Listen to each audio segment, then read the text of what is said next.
Elizabeth! No, Elizabeth! No! Elizabeth, don't!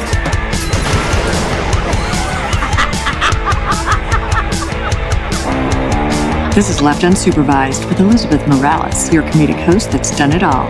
Actress, writer, director, producer, hairdresser, bartender, beauty pageant organizer, rock and roll PR expert, talent coordinator, bookkeeper, hostess, makeup artist, wife, mother, and general badass. Now listen as she interviews all of her favorite celebrities, doctors, and entrepreneurs that she's met along the way. This week, Elizabeth is left unsupervised with her guest, Sandra Peebles.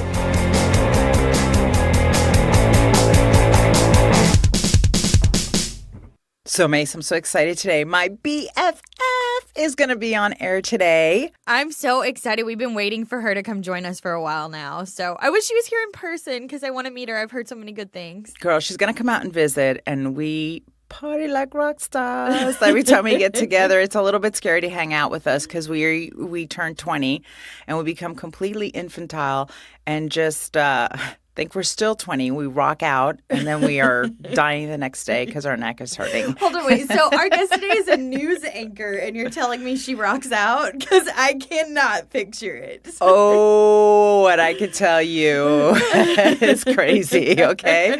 I mean, this girl's won so many Emmys, 11, that I just can't afford to send her flowers anymore when she gets an Emmy. Like, bitch, I've dropped $1,000 on you. I'm done. I'm done with your flowers. I'll send you a flower emoji. It's between flowers and champagne. Shit, I'm like broke.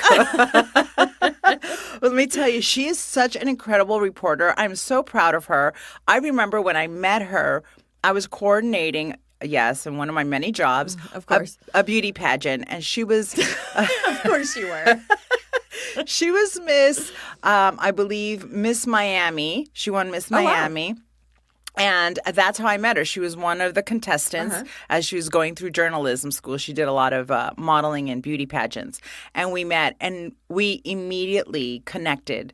And we've been friends ever since. That's awesome. That's amazing. Yeah. And I can't believe I remember when she was going to school for journalism to now 11 Emmys. It blows my mind. Like, I was reading her body of work and I'm like, I couldn't believe it. That's awesome. Looking at it paper. But, I got to tell you, when Hurricane Irma came and Florida was like, what was that, category 5? I think it was huge. I think it was like as big as it can possibly get. So she was covering the story. So she had to bunker down because they were evacuating. She had to bunker down at the station for a couple of days with her dog. She hid her teeny little dog, so she brought him with her to the station. So I'm calling her every day, freaking out, and I'm like, "Are you freaking out?" She's like, "No, I'm covering the story." And then she's on the air live, and I'm like texting her, "Girl, the girls look good. They're up and perky." And she looked at the ass is looking good, girl. And she's looking at the phone, and I could see like she'd give me the sign, and she was like, category 5. She's trying not to laugh on air. She's giving some serious shit. And I'm like, her ass looks good. That's so cool. So basically, you're practically a news anchor yourself then, since she's been signaling to you on air. Hey, yeah, I'm co-anchor. That's awesome. I'm so excited to have her on today. I don't know if you know this about me, but natural disasters are my jam. Really? Oh, yeah. I have a deep love for natural disaster events. I watch them live. You'll know. The next time there's a big one, I'll be calling out to work. I'll be like, I'm sorry. Gotta stay home and watch the coverage of the hurricane. So I have so many questions for this lady because it's it'll be my geek out moment. Okay, well, how are you going to feel if you're in the middle of it? Well, I think in another life, I would have become a meteorologist or a tornado chaser. Because it's God, oh my God, I love Macy. it. Yeah. I didn't know you didn't know this about me. I've never seen this adventurous side of you. Yeah, I have no time for people if there's a big storm, like a hurricane or something. Sorry about you, but I have to watch the live coverage right now. I think you missed your calling, girl. Meteorology sounds like right up your alley. Well, I'm going to pick her brain after the show, so. Well, let's get her on the phone. I can't wait for you guys to meet her. I'm so excited. Let's get to it. Sandra Peebles is an 11-time Emmy Award-winning journalist who is currently the main anchor at Univision 23 in Miami. Her Emmy Awards range from covering crime to landing an exclusive jailhouse interview with a high-profile killer. to politics and exposing absentee ballot and Medicare fraud. She has had the opportunity to cover such important stories as the murder of Gianni Versace, President Clinton's visit to Florida, the Parkland shooting, and an exclusive interview with Florida Governor Charlie Crist. Let's welcome my long-time friend and sister from another mister who's joining us today via Skype from Miami, Florida. Welcome, Sandra. My BFF. Hey, girl. Hello. I am so glad that you're joining me today. Thank you for doing this because I know your schedule is super, super packed. Well, what I did is I did my hair and makeup because, you know, I'm in Miami, 3 hours difference. So I'm almost ready to go out the door. We're going to do this, and I'm going to keep on rolling with my day, which will continue until about midnight tonight. Okay. So I'm a little busy, but never too busy for you, and super excited for this new endeavor and wishing you much success. And, of course, love and light always. Oh, thank you, my friend. I so appreciate. You know, I was going over, like, we've been friends, for our listeners that don't know us. We've been friends for over 30 years. I mean, we knew each other. Yeah, like more than, like 30, like literally. Well, 30 plus. Right? Yeah, since we came out of the womb, we've known each other. So anyway, I never want to be less than 42, but that's okay. So I would never want to be younger than 42, but anyway, yes. Yes, exactly. 42 forever. So me and Sandra have been friends for years. We've been through every rock concert, every Emmy Award winning story. I just want to talk a little bit about Sandra. I've known you all my life, and when I was reading your credentials and reading your bio, getting ready for the interview, I got to tell you, girl, I was impressed. I mean, I've lived through this with you, but to see it on paper, girl, it's impressive. 11 Emmys. Are you kidding me? But don't worry, the same thing happens to me because you know what happens is you live life, you're struggling, especially when you're young. You know, you're on that road to success, and you're just like, you know, trying everything that you can do, you know, to survive, and especially a cutthroat industry like the television news industry is. And before you know it, you know, you look back and you're like, what? I've been at this for 25 years, and what? I'm being recognized for what? Like, you know, it's kind of interesting because it's even surprising to me because, you know, we live the moment. We live the day-to-day, and you don't realize that you're really putting together like a cache of work. You know, that one day you look back and you're like, oh, yeah, I did that. But, you know, you're just reacting at the moment, like the Parkland shooting. You know, I mean, that was intense. Of course, now I have the maturity to understand at that moment that I realized how big that was and that was going to have repercussions for years. And we're seeing it, of course, with the kids traveling all over the country. So you know, sad. Yeah, talking about gun violence, but they're really doing something. And I'm so proud of my community, I have to say, always. Because I always say that South Florida will have the blueprint for solutions for so many of the country's issues, social issues especially. And this is one of them, and so how tragic that it was that. But at that moment, I realized it. And, you know, that night, it was Valentine's Day, remember? It was a Wednesday. Oh, my God, that's right. I was just working a regular shift, and they were like, it's a shooting. I'm like, oh, look the other way. I don't want to go cover it. But then it became not just a shooting. It was a massacre. It was a big story. And I was blessed that they sent me out the door. And, of course, we worked till 1 o'clock in the morning. I mean, I started that day at 9 a.m. having no idea what was going to happen. And that's how news is. Well, and let's start there. You know, I want to start the conversation right there since you brought Parkland up. Like, how, for you as a reporter, because I know your heart, you're such a giving, you have such a big heart, you're always thinking about your community, you're always doing charity work. How, as a reporter, do you keep the emotional, let's say, attachment to how do you detach emotionally from your stories? You don't too much. You don't want to too much. So that night, for instance, I was at the reunification center. Like, so there was a hotel where they were telling parents to go, and then they were taking the kids there. So parents were getting together with their kids, right? And all the parents were getting there hysterical. Of course, they were worried, you know. But imagine how lucky you would be if you went over there and you got your kids. Yeah, you're shaking, you're worried, you have them, you're hugging him. Oh my God! But then imagine if you didn't get your kid. So, I mean, this is horrible. So I interviewed this man. He was a Mexican man. Of course, we're Spanish television, so that's precisely our audience. And I was, you know, running after him literally because he's like rushing to get to inside the hotel to get information, really. Correct. But the way that he told me what he told me, I knew that his child was dead. I could tell right then and there. Oh my God. And I immediately tried to get his phone number. I know, but my heart went out to him, and the entire night I had that child. I mean, his name was Martin Duque, and just the whole night, I was, so worried and so concerned and so trying to find out. And at the end, he was one of the 17 that were dead. But his father knew it. And it's so interesting. Again, maturity is something that I wouldn't trade for anything in the world, because it just gives you a sense. I could tell by that man's reaction that he knew in his soul that his child was gone. Of course, also clues, like he was in the 9th grade building. There were also other little factors that, that gave it away. But, it was devastating. I was devastated that night for those people. I worked with so much love. But there was nothing I could do. You also feel so, in a way, your hands are tied. Right. That obviously I couldn't bring those lives back, which is the only thing that would matter. Well, I think that's where justice. And that's where your big heart comes into play, because you can have that empathy and compassion for that person and what they're going through. Yeah, and that's all we can do is reflect that, reflect that emotion. I didn't cry or break down, Well, of course. We're so intense, and getting the information and turning around and talking to the people and hearing their testimony, right? So at that time, that night, we were just starting to, the kids were coming out, and we were just being able to interview parents and people who had experienced it, and it was so incredible. I had students.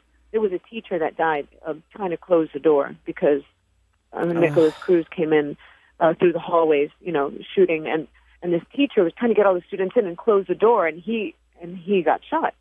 And so I had students that were in that classroom telling me about this scene. And it was real. It was first person. It was hardcore. And then I was on the phone with his sister. Somehow his sister, I got the teacher's sister calling me, and she was begging me to try to confirm.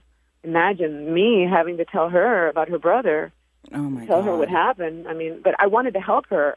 I wanted it to not be her brother. Right. But once I kind of knew that it was, I also wanted to tell her the truth. And because all her concern was, how am I going to tell my mother? And interesting, his mother was one of the most vocal people after in the coverage. His mother, what can I tell you? These are things that happen to humans. I can't believe that humans, that we do this to one another. Yeah. Why do we have to hurt each other? It's just so beyond my comprehension. But, I cover this. I say I'm still blessed to have a front row seat to history as it's happening. Well, and Sandra, I got to say, your heart, you are the perfect reporter, because you do have the compassion for the people and the empathy. I want to start, too, with, how you got started. I know, because... Oh, girlfriend, you're not starting anymore. We're halfway through this. Yeah. Let me tell you, I remember when you worked I think it was your first job at Dynamic Cablevision, and you were the one-woman showgirl. You would do 2 daily stories, right? One in Spanish, one in English. You'd shoot the video, you'd do the interviews, you'd write your script, you edited your material, and then you anchored it in the news segment that day. So that was just a day's work. Right, but today they call them VJs, or video journalists, or multimedia journalists. That's what they're called today, and a lot of news stations are turning to that. At least I have 1 or 2. Like in my station now, we have 1 or 2 VJs. 2 VJs that go out, and there are 2 girls. You started a trend, Sandra. Well, right, exactly. So, really, that was the future back then in 1992. I was a VJ before the term was ever even coined. Interesting. I'm very happy I did that work, because when I did it, I felt humiliating. Obviously you would go out and everyone had cameramen, but I didn't realize how much respect I was garnering among all the cameramen, and who would always help us, by the way. I do have to say that. But I didn't realize how much respect I was garnering from all the other professional journalists, because they knew that if you were doing that, it's because you really wanted to be in the business. Because it was not easy. And let me tell you, my friend, back then we wore pantyhose. We don't do that. I know. Hello, back in the day. And running in heels, girl. I never took off my heels. I never took off I always dressed to the T. To the T in the humidity in Florida in that heat? No, I did it. And I'll do it today, too. It's going to be the way it's going to be, honey, because you can't lose your cachet. No, absolutely. The last day. Hello. We got to be glamour girls to the very last day. We're going to be glamour girls to the day we die. And then from there, Sandra, you became a weather girl, but then because, you're an overachiever. You can't just be one thing. I remember you became the weather girl, but then that wasn't good enough. Then you had to go to meteorology. Okay. I know it's even hard to say. Help me say it. Help me say it. Can you imagine saying that in Spanish? That was not easy. Say it in Spanish for me. Meteorología. Oh, forget it, girl. I'm screwed. Meteorology. I can't even say it myself. Then you went to school for meteorology, right? Right. I did. I was one of the first people in town, actually, that did. It was a correspondence school. So it was Mississippi State University. They would send you back then in VHS. I know it sounds so crazy that we're speaking this way, but hey, it's the reality. So they would send you the lessons, and it would be a teacher teaching you the class. I'm sure today they do it online. And then you had to go test, actually, at the college. So I would have to go and sit with a professor and take the test. It wasn't like it was really hard. It was really hard. So I didn't finish that course because I knew I didn't want to be tied to that map. I wanted to be out on the street. Right. And talking to people and being, in the world. And to this day, I mean, I have a passion for going in, especially communities that aren't necessarily my community, different neighborhoods, and going in and speaking to people and going in their houses and learning about humans. I love humans. And so the more humble, the better in my estimation of it. Well, you love the people. You love to talk. I mean, even when I go visit you in Florida, I'm like, Sandra, do you have to talk to everybody? You're like, yes, this is my community. These are my people. When you tell that story, I was wearing my hair in a way that one viewer didn't like. And I was with Elizabeth. I'm telling the audience. I was with you sitting in a restaurant, and that lady came up and she said, I just want to punch you in the face. Oh, my God. I hate that hair. And I was like, oh, yeah, I understand. Yeah, no, I get it. And then she kept saying, yeah, but I mean, if you wear it that way again, I really want to punch you in the face. And I'm like, yeah, well, it was just because it was too short and it was like a protest and whatever. Oh, my God, I was so pissed at her for saying that. Your eyes were so wide open. I was like, excuse me, the shit people say that they think because they know you, because they see you on the air every day, they think they know you. So I go to Florida and I go see Sandra and I'm like, girl, okay, I don't want to be. But I was unfazed by her comment. And then when I looked at your face, I was like, oh, yeah, maybe she was a little rough on me. And I'm like, Sandra, I can't believe she said she wanted to punch you in the face. And you're like, oh, no, that's okay. She loves me. She's fine. Yeah, maybe she really likes me. I mean, I think she's a Cuban lady. I mean, maybe the audience doesn't know. You're like, these are my people. These are my people. Yeah. So, you know what, Sandra? I want to talk about your Emmys, girl, because, 11. I got to say that again. 11. Well, the thing is, I'm into it. So, I mean, now I'm on the board of governors for the Emmys, and I'm always, I also try to get other people to enter and be part of this because I like the Emmys. I enjoy, the award ceremony. I enjoy the competition.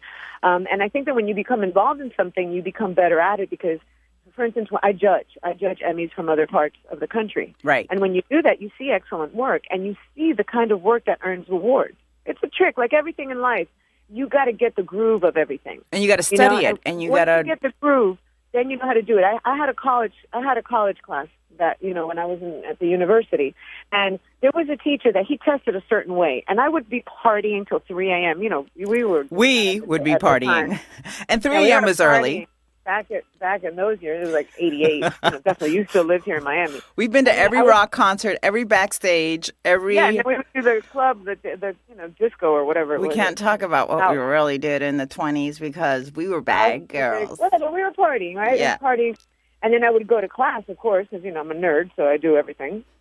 And so I would get there, like, sometimes I would sleep in the class, and there was a girl that would help me take the notes. I would get A's, and the girl would get C's. And she would be so mad at me. But the thing is, she would get so mad at me. The poor thing, I don't blame her, because she was like a goody two-shoes, of course. She probably went to bed at 10 o'clock, and made it to class, whatever. I was like, passing out.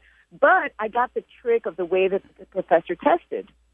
So I think life is a lot like that. You got to learn the groove of a certain thing, and then you could be successful at that thing. You got to get the groove, though. You got to see it. You got to get in it. You got to be of it. You got to be bathed in it. And then you have to see other people that are successful in it and say, oh, that's how it is. And then you just get that little trick and that little vibration. And then once you're in it, then you become successful in it, too.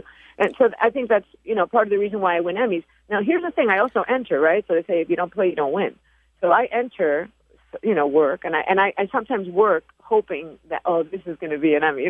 I'll do that. I know it sounds corny, but it doesn't sound corny because whatever you're doing is working. And I want to talk about particularly two stories that have won you Emmys. And one of them is your heroin addiction story. So can you talk a little bit about that and how that came about? Well, that story was amazing. That was in November of 2015. I'm still like in love with the story. So the cool thing about that story was that my boss told me, heroin, it's not such a big thing, believe it or not. This is what the boss told me at the moment. And meanwhile, I'm reading it's an epidemic, right? So we had a statistician. We had this university professor here who runs he runs statistics on different issues, but he had run statistics on this. And what creates an epidemic, what defines an epidemic, is one case more than what you expect. So if last year 300 people died, and this year it's 301, then you have an epidemic. That's interesting. I didn't know that. Yeah, that's how they define it. So we had an epidemic, and even though, say, like in Broward County, which is a county just like Fort Lauderdale area, they had it was like 8 deaths the year before. Even though they had 8 deaths the year before, I think then the following year they had like 10 deaths. So it doesn't sound like so much, but it ended up being like an 800% increase. Wow! Oh my God! Right. So in the percentages, and so my boss at that time was telling me, no, that's not that's not really a story. And I was like, oh, okay. He goes, include Flocka, which is this other crazy drug. If you guys don't know about it, we'll talk another day. But anyway, so I set out to do the story, and everything just opened up for me like amazing. I met this wonderful woman. She was 51 years old. She had a very successful life. She had lived very well, an affluent life. Had a Jaguar, lived in Bal Harbor, a very nice area here in town. Money area. Yeah. She had a lot of money. She'd been married. She had been divorced, but she had fibromyalgia. So she started taking the Oxycontin. Just the same story that we know. It's the same epidemic, just like we hear about it. Right. I got the story. Organic. I mean, we went out into the hood, and where we knew that there's drug sales. And this lady, she tells my cameraman, hey, because she was prostituting. So she tells my cameraman, hey, and she was such a wonderful person. You see, that's another thing, is seeing the humanity in people. Because just because she's a drug addict, mind you, I'm aware that she would stab me if she had to for money because she's a drug addict. She could do that. However, I'm not judging her for being a drug addict. I understand she's a full human with a life and feelings, and so I treated her as such, and she was just phenomenal with us.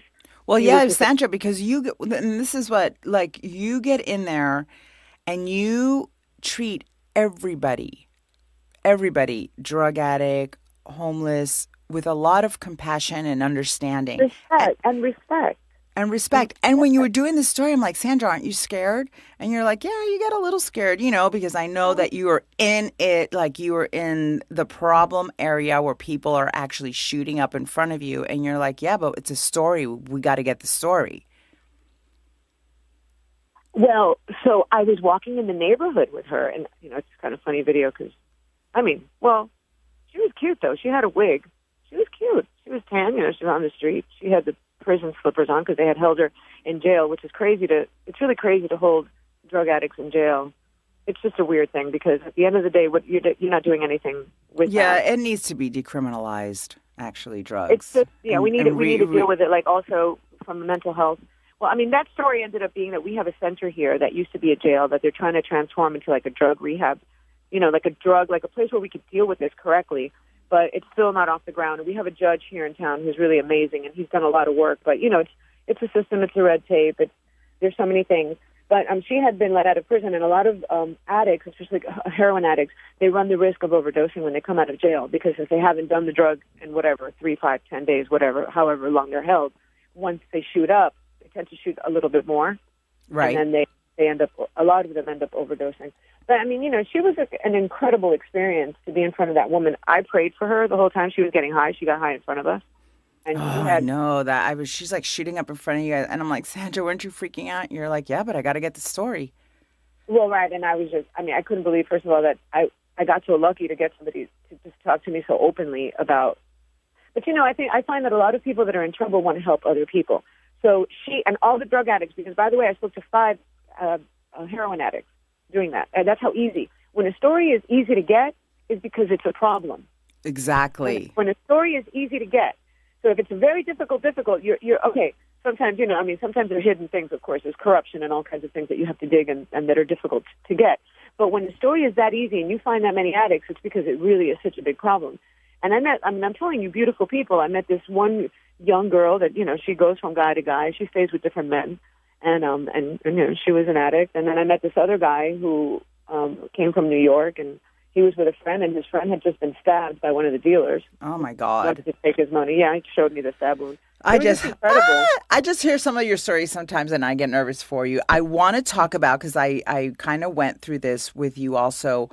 You did a huge interview, and he exclusively, I remember, I believe he was either a serial killer or a killer that only wanted to do the interview with you, reached out to you, which you won an Emmy for that story. Talk a little bit about what it's like to sit across and talk to somebody who is a serial killer, and he's knows you enough to just go, I want Sandra Peebles to do my story. Right. How does that that's how it was. feel? That's how it was. That was my first Emmy, and that was like in 2001, I think. That was quite a while ago. But I can't believe, honestly, I think back and I think it's creepy as hell. I think it's creepy. Oh my as God! hell. I remember when you would call me and I'm like, Sandra, so you're like, he knows my name. creepy. It's so creepy. No, but at the moment, you don't think of anything like that. I mean, I've been in jails. I interviewed the hitman for Griselda Blanco. That was one of the biggest drug lords here in South Florida. She was the one that created the pipeline for cocaine from Colombia to Miami in the 80s. And this was only like 5 or 6 years ago. Oh, my God. Her hitman. That guy had murdered a lot of people. And I kind of had a friendship with him on the phone. This is somebody else. I'm going to get back to that other story you're asking me about. But he freaked me out when he told me that he had murdered, in Colombia, he had murdered journalists. I was like, oh shit. my I God. was like, oh, shit, this is real. I go, this guy, like, I'm treating him like, I'm like, this guy is cold. You know, he's a manipulator. I knew he was a manipulator, but he was in prison for life. And at the end, you know, I started talking to him about God and yoga and opening up and his karma, how he needed to clean his karma. I know, Sandra. I got rid of him. I got rid of him with that. You crack me up, girl. You were sitting across from a serial killer. You're talking about yoga. I gotta love you, girl. Yeah, I got rid of him because, honey, he wanted to have a love affair with me. He was a Valentino. He thought he could have sex with me from prison, but no, that wasn't happening. But he wanted me to write his book. It's a good idea, but I mean, I don't want to have that much closeness because, you know. Okay, so quick. But anyway, so back to that guy. That guy actually, the one that you're referring to, and I'll say it quickly, it was a horrible case. It was an 18-year-old girl celebrating her 1-year anniversary with her 1-year anniversary with her boyfriend on the beach. They're abducted by 5 guys that had come from Orlando, 5 young men that had come from Orlando to party on South Beach. They needed money, so they take these kids to the bank to rob them, which is fine, rob them, but no. They ended up all raping her. They ended up stabbing her boyfriend. They thought they had cut his throat, but they didn't go deep enough because apparently for you to cut somebody's throat, you got to go deep. Oh, God. I know. So the kid survived, and he's alive today. Thank God for that we know who killed the girl. They're all tried. They all got, you know, the one guy, it took like 10 years for the shooter to get the death penalty. And the judge, it was a black man, the judge cried that day. I covered that too. Oh, my God, the judge cried? The judge cried because it was intense. And I had never seen a judge move to tears, but the judge was awesome. I mean, the judge was awesome. And he was moved to tears to have to sentence, because he's had to sentence somebody to death. It's still a murder. It's still a death. Somebody else has to die. It's just too much. Oh, my God. It's too much. But anyway, so that case. But that guy, the one of the guys on the crew, if you will, had asked, he wanted me to do that story. I guess he trusted, I don't know, for whatever reason, he wanted me to do the story. And the reason why he wanted to do the story was because he wanted to make himself look good with the other prisoners, because they were all talking about what they had done. And, you know, there's a code in prison. Right. He wanted, like, to, quote, clean himself, if you will, and make himself look like he wasn't that bad, even though he confessed to everything. Well, girl, he said everything on camera. Most of these crazy interviews that you've gotten awards for, are usually people that want to give you the exclusive because that's just what you got, girl. That's just what you got. But listen, aside from that, I mean, you're played as if it's not full enough. The community work that you do, and I want to go, because I don't want to miss this. I want to go over this, kind of quickly, because I need to move on to the next segment. But are we ever going to get to, like, boyfriends and sex? Yes. I mean, that's a better part of me. Oh, God. I'm just kidding. trying to be so serious. Yeah.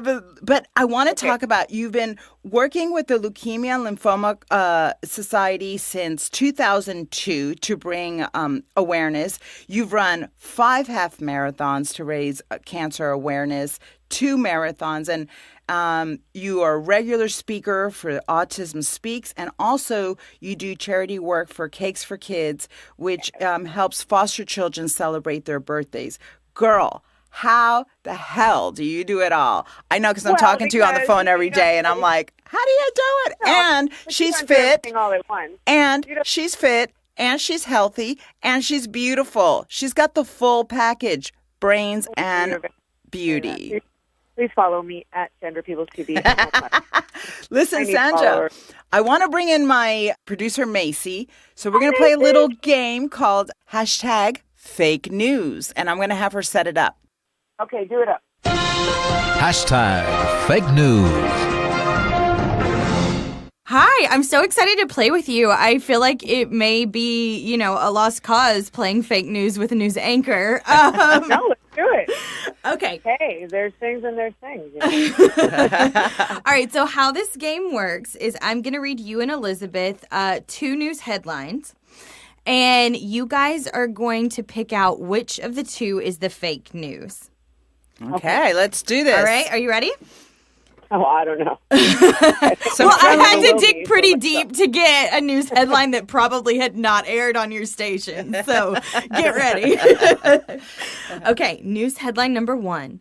World's first sex doll brothel opens catering to men who don't want human touch. I believe that. So the next one must be fake. Well, hold on. You may be jumping the gun here. So let me read you the second one. Scuba diver hospitalized after getting his penis stuck in a giant clam. Which is the fake news, ladies? Well, honey, I'm going to put up that business. Well, now, question Honey, from... I'll make so much money on that. You'll win an Emmy for the clam and the penis. Exactly. No pun intended. All right, so what is our vote? I need answers from both ladies.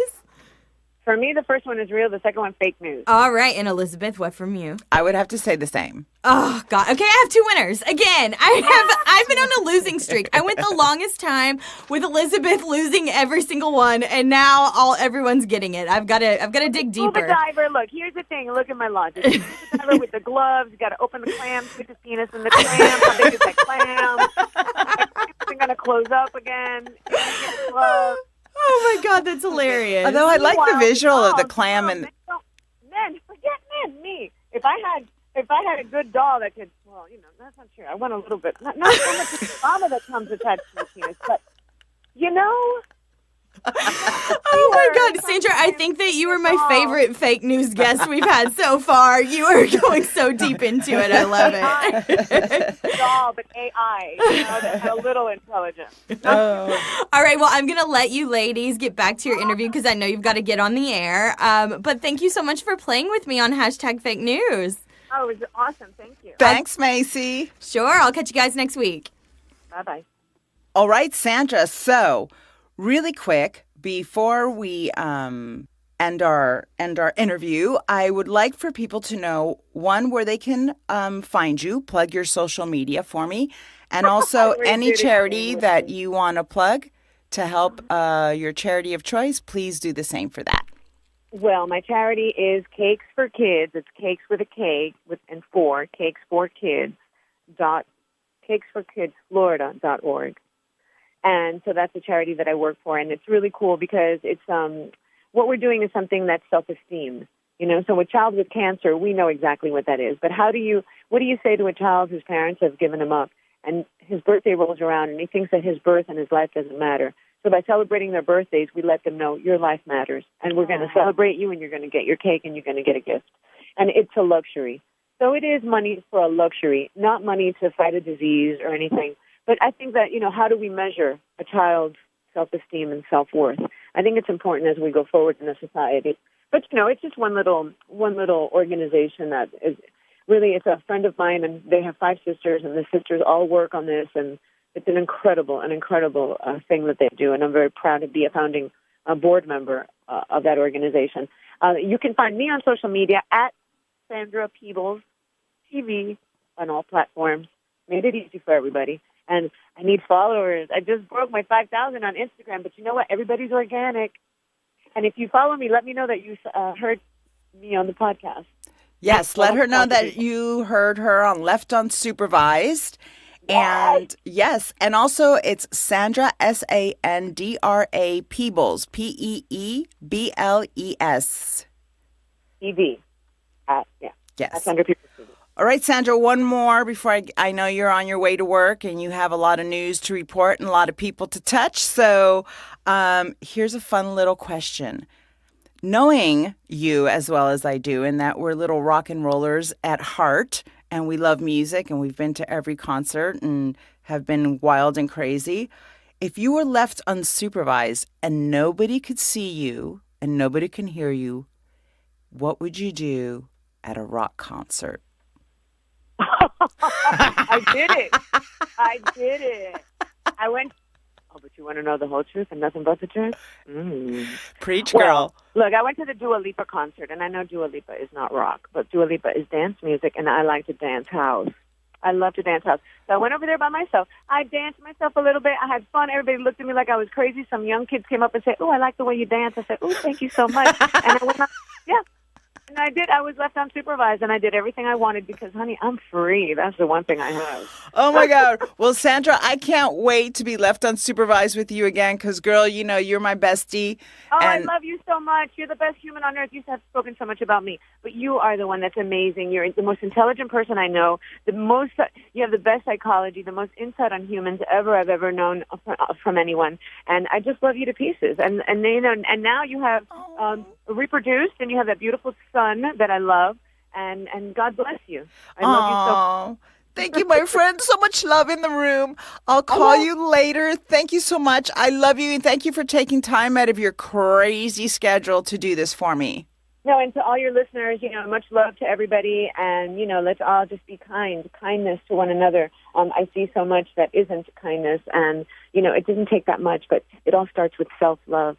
So love yourself and be sweet and kind to yourself first. Yes, and I love you, so... Have a great day, Sandra, and keep us informed. Okay, bye, everybody. Thanks for listening to Left Unsupervised. Don't forget to stalk us on Facebook, Instagram, and Twitter at Left Unsupervised Podcast. We'll catch you guys next week. Thanks for listening.